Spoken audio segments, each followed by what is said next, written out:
Primeira Guerra Mundial dá o golpe de misericórdia nos negócios de Percival Fargo. O empreendedor americano que tentou ligar as Américas com uma gigantesca malha ferroviária vê seus sonhos desmoronar. Ele decide deixar o Brasil. Guilherme Guin está satisfeito com a derrocada do rival e a falência da Brasil Railway.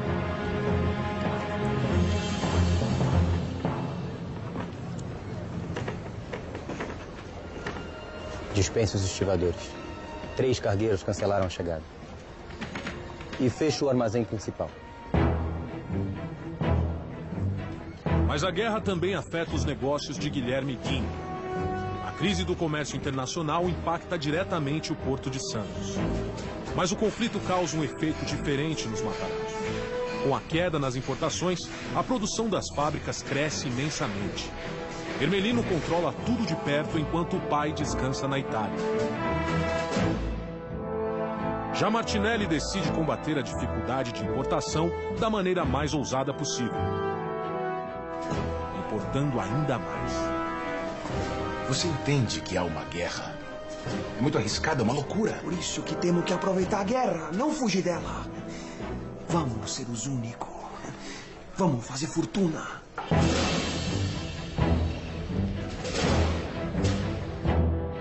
No momento de crise, as regras do jogo mudam. Quem conseguir se aproveitar das novas regras vai enriquecer com o lucro.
Martinelli, eu não encontrei as apólices do seguro.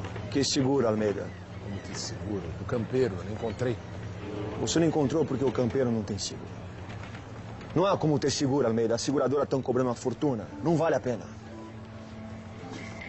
Você deixou o navio zarpar sem seguro, você perdeu a cabeça. Se ele afundar, nós estamos na miséria, Martinelli, miséria. É, mas se ele não afundar, você será um homem rico. Após se associar a Mário de Almeida e abrir a própria empresa, Giuseppe Martinelli envia o Campeiro, seu primeiro navio, para a travessia comercial do Atlântico em meio à guerra. O tráfego de importação praticamente cessou no Atlântico. Isso fez com que a demanda interna precisasse ser suprida pela produção interna. No caso do Martinelli, é uma coisa mais ousada. Ele estabeleceu uma empresa e arriscava fazer um comércio Europa, Brasil mesmo, nas condições perigosas.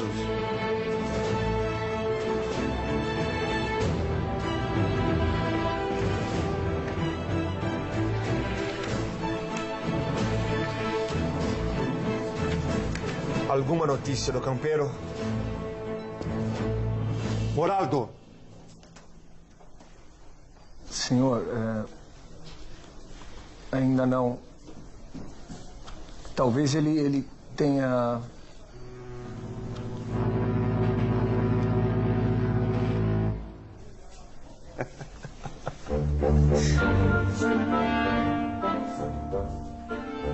A aposta de Martinelli se paga. Após a venda de produtos brasileiros para a Europa, seu navio Campeiro retorna são e salvo, carregado de produtos importados.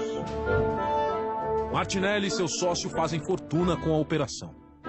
A crise ela gera uma restrição a algumas questões, mas também ela te dá uma oportunidade para rever processos, para repensar formas, para encontrar soluções que talvez sem aquela pressão daquele momento a gente demoraria ou talvez nem fosse capaz de enxergar. Martinelli investe ainda mais nos seus negócios. Tirando proveito do medo das outras empresas, ele amplia suas rotas de comércio no Atlântico em meio à guerra. Além disso, ele detém a representação da empresa estatal italiana de navegação, a NGI. Isso lhe deu uma condição de quase exclusividade no comércio marítimo no período e realmente ele conseguiu crescer muito com isso. Em apenas um ano de operações transatlânticas, a Martinelli S.A. acumula uma frota de 11 embarcações. Seu crescimento na navegação chama a atenção de outros empresários italianos, como Ermelino Matarazzo. E alguns deles começam a questionar seus parceiros comerciais durante a guerra. Tá vendo? Eu não te falei que esse Martinelli era um vagabundo. Tradimento, signor Martinelli. Sal para alemães. Alemães. Eles que na nossa terra matam nossos irmãos de fome. Uma vergonha. Senhor Carbone, são mentiras sem qualquer prova. Essas calúnias foram inventadas para provocar esse tipo de reação. Non ibabiari, Martinelli. Non ibabiari. É verdade, senhores. Não há nenhuma prova concreta. E o senhor Martinelli já se explicou. Realmente, senhor Matarazzo, não há prova. Mas não te fumo senza rosto. O senhor, por acaso, não é sócio de Mário de Almeida? Todos sabemos que Almeida é representante da empresa austríaca Kozulich. E a Áustria é aliada da Alemanha. O senhor tem conhecimento disso, não, senhor Martinelli? Va bene, mas isso não quer dizer nada. Que eu digo, não é possível. Ele ri da nossa cara. Por falta de provas, Martinelli foi inocentado das acusações de fazer negócios com a Alemanha. Mas sua imagem com a comunidade italiana fica desgastada.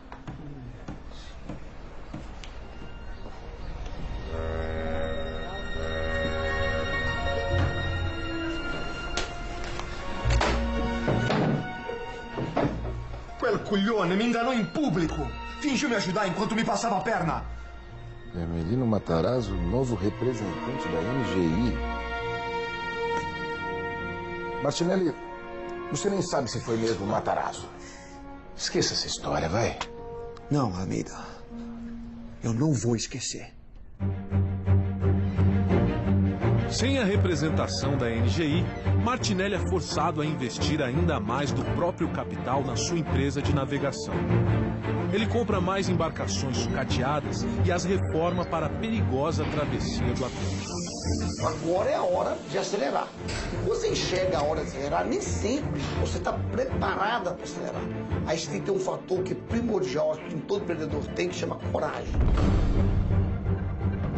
Em 1917, o Império Alemão retoma a guerra submarina irrestrita no Atlântico. Todos os navios, até mesmo os civis, seriam torpedeados. As companhias de navegação reduzem suas operações, abrindo ainda mais oportunidades para Martinelli. Licença, senhor. Eu venho falar em nome dos marinheiros. Eles pediram para falar com o senhor. Os riscos aumentam a cada dia. Nós precisamos de mais segurança. Antônio, seguro que temo basta. Mas, senhor, se algo acontecer... Antônio! Se os homens estão com medo de trabalhar, eu entendo. Mas tá cheio de marinheiro procurando emprego nesses tempos difíceis. Aceite minhas condições ou não, pra mim, dá na mesma. O que vai ser?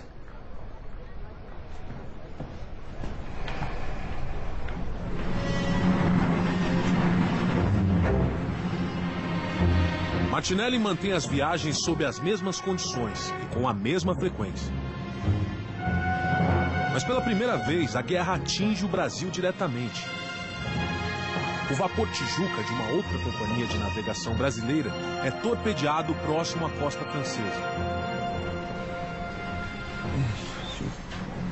Martinelli tem diversos navios na zona de guerra, próximos à costa da Europa. Morado, alguma notícia do Lapa? Não, senhor.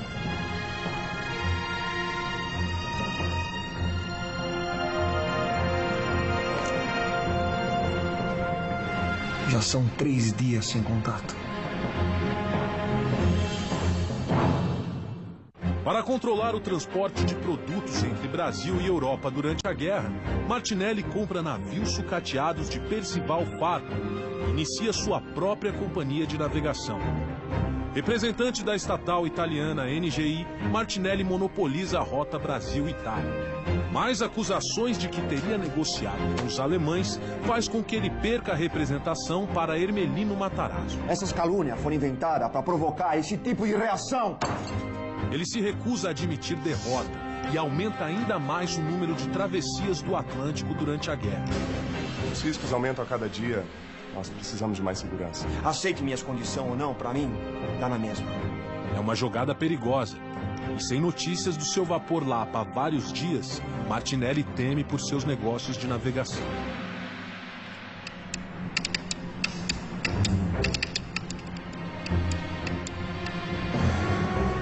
Martinelli, notícias do Lapa.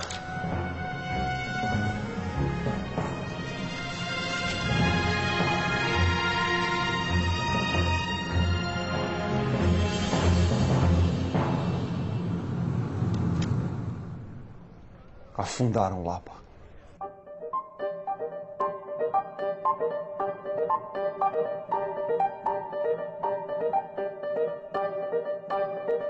É o risco do negócio, Almeida. Toda a tripulação foi salva. Não entendo por que você quer parar agora. Nós perdemos um navio.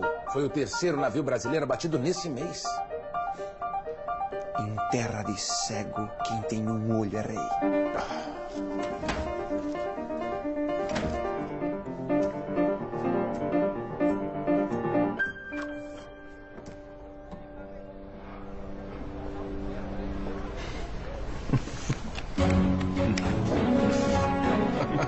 Por ser a única empresa disposta a se arriscar no Atlântico, Martinelli consegue, junto ao governo brasileiro, benefícios geralmente reservados a empresas estatais.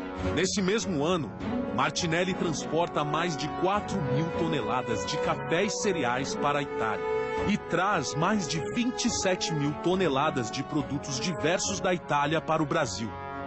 Cada travessia lhe rende fortunas. Num momento de guerra, onde o comércio internacional tem uma queda, a própria moeda nacional acabou sendo desvalorizada, criou-se um cenário em que essas importações tornaram-se mais difíceis. Só que isso é um espaço para oportunidades também. É um espaço novo para aqueles empresários que estão com suas indústrias crescendo e que têm recursos para novos investimentos, aproveitar e expandir para o mercado interno. As fábricas da família Matarazzo funcionam a todo vapor 24 horas por dia. Toda a capacidade de produção das indústrias é utilizada durante a guerra. Depois de 2 décadas de investimentos em infraestrutura industrial, o Império Matarazzo agora é insuperável.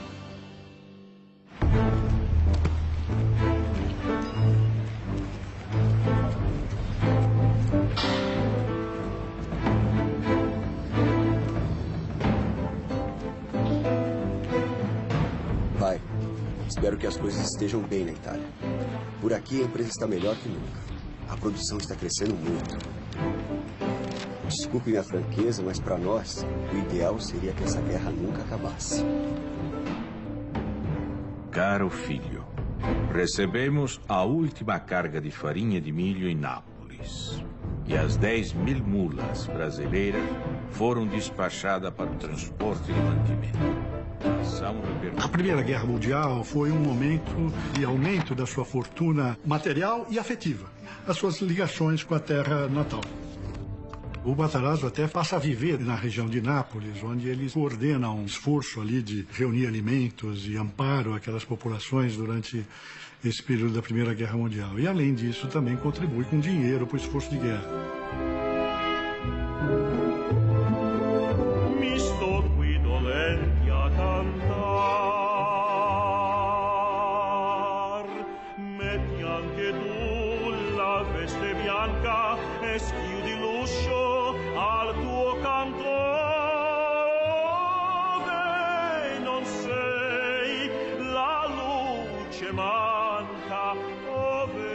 No Brasil,